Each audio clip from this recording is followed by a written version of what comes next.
नमस्कार।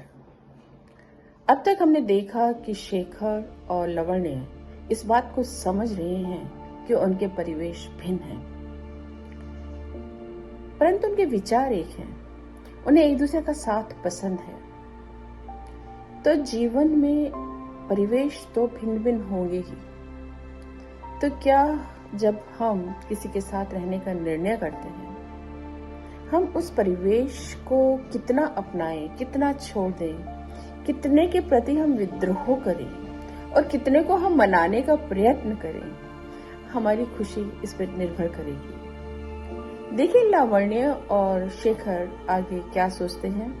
उनके विचार तो मिलते हैं, क्या उनके स्वप्न भी मिलते हैं?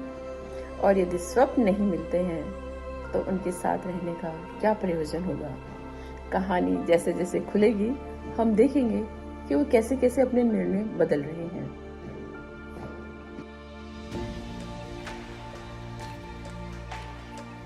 जिंदगी कुछ और आगे। एक ही शाम में इतना कुछ घट गया था। ट्रॉय का प्रभाव अभी भी लावण्य के मन और शरीर पर था। बाहर बारिश हो रही थी और वो बालकनी में आकर बैठ गई ताकि कमरे की बंदिशों से निकल सके, कुछ खुलकर सोच सके। जब से वे न्यूयॉर्क से लौटे थे, शेखर में कुछ बदल गया था। वो उसे चाहता था पर पहले की तरह नहीं, और वो जैसे ये बात पूरी तरह जानता नहीं था। लावण्य को लग रहा था उसे उनके संबंध से कुछ और चाहिए, और उसे संदेह है कि वो उसे वो सब दे पाएगी या नहीं। उसने शादी का प्रस्ताव रखा, पर तुरंत ही उसे लगा ये ठीक नहीं हुआ। लावण्य को लगा कि शायद उसके घर वालों ने उसे समझाया होगा कि मैं उसके लायक नहीं हूं। वो अंग्रेजी अभी भी भारतीय उच्चारण के साथ बोलती थी। उसका परिवार कहीं और था। वो उनके जैसे परिष्कृत नहीं थी। क्या यह संभव है कि शेखर उनके प्रभाव में आ गया हो? शेखर ने कहा था कि वो उसके भूत के बारे में अपने मॉम डैड को नहीं बताना चाहता।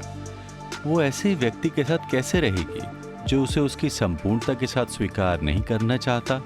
दरअसल वो कभी भी अपने इस दर्द की बात करना चाहती थी तो वो बात बदल देता था। ये सोचकर लावण्य स्वयं को बहुत अपमानित अनुभव करने लगती थी। ये सब उसने पहले क्यों नहीं देखा? उसे खुद पर ही गुस्सा आने लगा। क्यों हमारा मस्तिष्क हमारे साथ खेल खेलता है? वो वही देखना चाहता है जो सुखद है। सत्य हमारे सामने होता है और हम देख नहीं पाते। क्या ये संभव है कि जीवन सरल रहे, हम सहज रहें, उसमें समाज द्वारा बनाए इतने घेरे ना हों? कहीं न कहीं वो लावण्य को अपने बराबर नहीं समझता। वो उसके इतिहास के साथ सहज नहीं है और ये लावण्य को स्वीकार्य नहीं था। बहुत रात हो गई थी और उसका मस्तिष्क सोचते सोचते थक गया था। उसने अपने वस्त्र उतार कर दूर फेंक दिए और वैसे ही रजाई में घुस गई, जैसे उसने शेखर को उठाकर कहीं दूर फेंक दिया हो और अपने अस्तित्व को फिर से ढूंढ लिया हो। ये समझना बहुत कठिन है कि कब कोई संबंध आपकी आदत बन जाता है और फिर बोझ जिसको हम ढोते फिरते हैं, और फिर वो हमारी कुंठा बनता रहता है, मनुष्य जीवन की उन्मुक्तता को नष्ट करता हुआ। क्या ये सच नहीं है कि एक मनुष्य की दूसरे मनुष्य के साथ प्रतिबद्धता स्वाभाविक नहीं? शेखर ने मूर्खों की तरह लावण्य के सामने प्रस्ताव रखा था, पर यदि ढंग से रखा होता तो क्या वो हाँ नहीं कह देती? और क्या वो इसलिए नहीं क्योंकि बस वो यही देखती आई है? संबंधों के बने बनाए ढांचे चरमराकर यदि टूट जाए तो इसमें बुरा क्या है? नए सृजन के लिए पुराने को तो टूटना ही होगा। हमारी स्नेह की चाह ईश्वर प्रदत्त है, विवाह की विधि नहीं। उसकी एक बार शादी हो चुकी थी जो असफल रही थी। उस शादी में क्या कमी थी? और यदि अब वो शेखर से शादी कर ले तो उसमें क्या कमी रहेगी?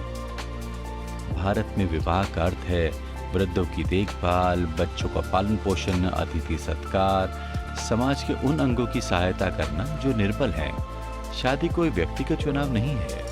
अपितु सामाजिक सांचा है जिसमें सबको ढलना है, बशर्ते कि आप पुरुष हैं और संन्यास लेना चाहते हैं। जबकि यहाँ अमेरिका में शादी दो व्यक्तियों का संबंध है, बच्चे बड़े करने के लिए, एक दूसरे का साथ बना रहने के लिए और सेक्स के लिए। लावण्य निश्चय ही अपने माता पिता की सेवा करना चाहती थी। वो शिक्षा के क्षेत्र में थी, अर्थात वो वर्षों तक वो नई पौध को सींच सकती थी और ये बच्चे बड़े होकर उसके मित्र या संतान जैसे भी हो सकते थे। जब जीवन अनिश्चितताओं से भरा हुआ है तो क्या ये सही नहीं कि हम स्नेह का विस्तार करें और जीवन के विविध रूपों को समझें। लोगों ने अपना जीवन जंगलों में पशुओं के अध्ययन में बिताया है और प्रसन्न रहे हैं। स्वयं को बूंद बनाकर अतृप्त रखने की अपेक्षा क्या ये सही नहीं कि हम जीवन रूपी सागर में खो जाएं? उन दिनों वो अपनी शारीरिक आवश्यकताओं को लेकर कहीं गहरे शर्मिंदगी का अनुभव करती थी। वो उस संस्कृति से आती थी जहां स्त्री का इच्छाओं का रखना शालीनताओं की सीमा से परे था।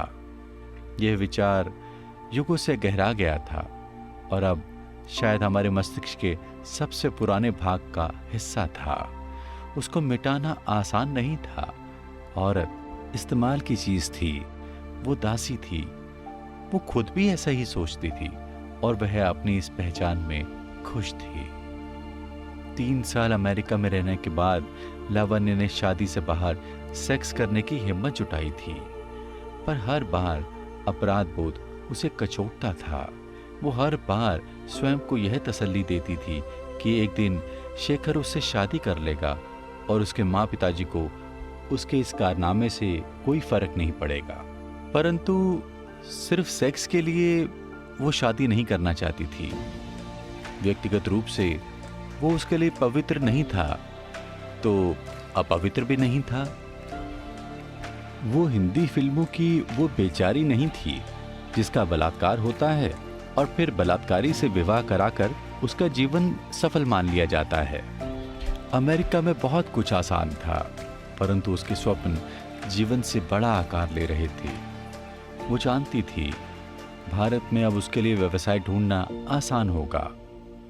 उसके जिस उच्चारण को यहाँ विदेशी समझा जाता है, भारत में प्रामाणिक समझा जाएगा। वह मीडिया में, राजनीति में, कहीं भी किसी भी बड़ी कंपनी में नौकरी कर सकती थी।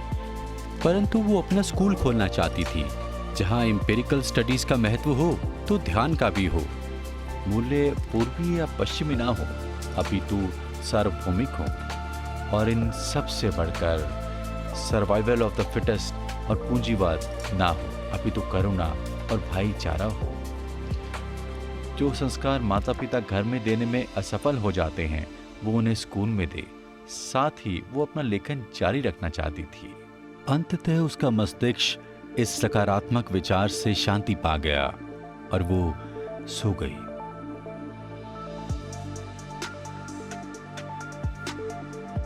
हमारा चैनल सब्सक्राइब करना ना भूलें। धन्यवाद।